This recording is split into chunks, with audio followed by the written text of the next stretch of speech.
Hi mga Lods, for today's video po, siguro curious kayo kung ginagawa rin ba ng babae na mag-solo kapag po kami ay nag-iisa, no? Ibig sabihin, maglaro, no, ng aming petsay, no? Alam ko sa inyo mga lalaki, ginagawa nyo po yan kapag po kayo ay nasa kwarto at kayo ay nalulumbay, kayo ay nabubogli, na syempre nilalaro ninyo yung embutido ninyo. Kami po mga babae Lods, ganun din, no? Lalo-lalo na kung single mom or dalaga at mahilig manood ng mga bakbakan video. No, kami po mga babae, ginagawa rin po namin yan. No, maging ako, lalo-lalo na kung nung single mom ako, ginagawa po yan 2 times a week o 3 times a week. O, ganun ako kabogli, nagtatawanan kayo. Opo, totoo po yan, no? Ba't ko na ililihim yan? Lahat ng tayo gumagawa ng ganyan. Hindi ka gumagawa ng ganyan, hindi ka tao. Robot na. So, na-curious kayo, Lods, paano nga ba mag-solo ang babae, no? May mga babae, Lods, na pinapasok yung dalawang ganito sa kanilang petsay, no? Mga babae naman na nasa labas lang. So, ako nasa labas lang ako, mas nasasatisfy ko yung sarili ko pag ganun. Kasi pinapasok ko to sa loob.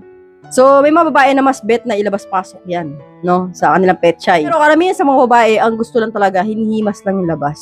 Yung pinakataas ng petsay namin, dun sa taas ng, alam nyo na, ng buhok. At meron naman mga babae na gumagamit ng toys, no? Pero bibihira yon, no? Karamihan talaga, syempre, wala lang kang pambili. Alam nga, bibili ka pa. At kung bumili ka niyan, no? Syempre, obvious na nagsasarili ka, di ba?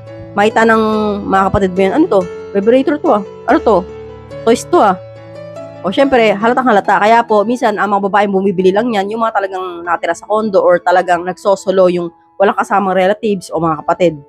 Pero sa mga katulad po natin, nakasama natin yung mga kapatid natin, magulang natin, syempre, hindi tayo bibiling ganyan kasi nakakahiya po yan, di ba? So, meron naman tayong ganito daliri na kailangan natin gamitin, di ba? Basic na basic lang. O, di ba? No need na mga toys na ganyan. Gastos lang yan at nakakahiya. So, kami mga babae, Lods, ginagawa rin namin yung ginagawa ninyong mga lalaki, no?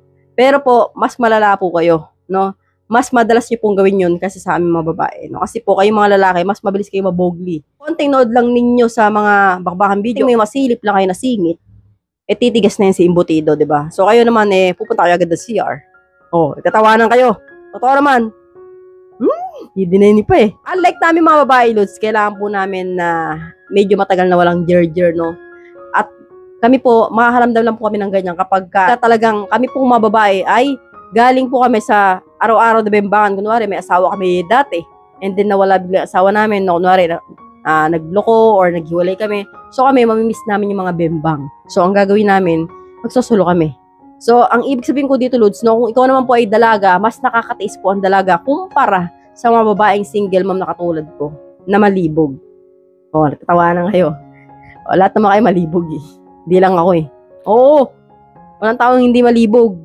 Lahat tayo. So kaya Lods, no, para-paras lang po tayo. Wala po kayong hindi ginagawa na hindi namin ginagawa. So hanggang dito na lang po tayo mga Lods. I hope you learned something new in this video. More videos to come. So stay connected and see you again to my next video. God bless. Bye-bye!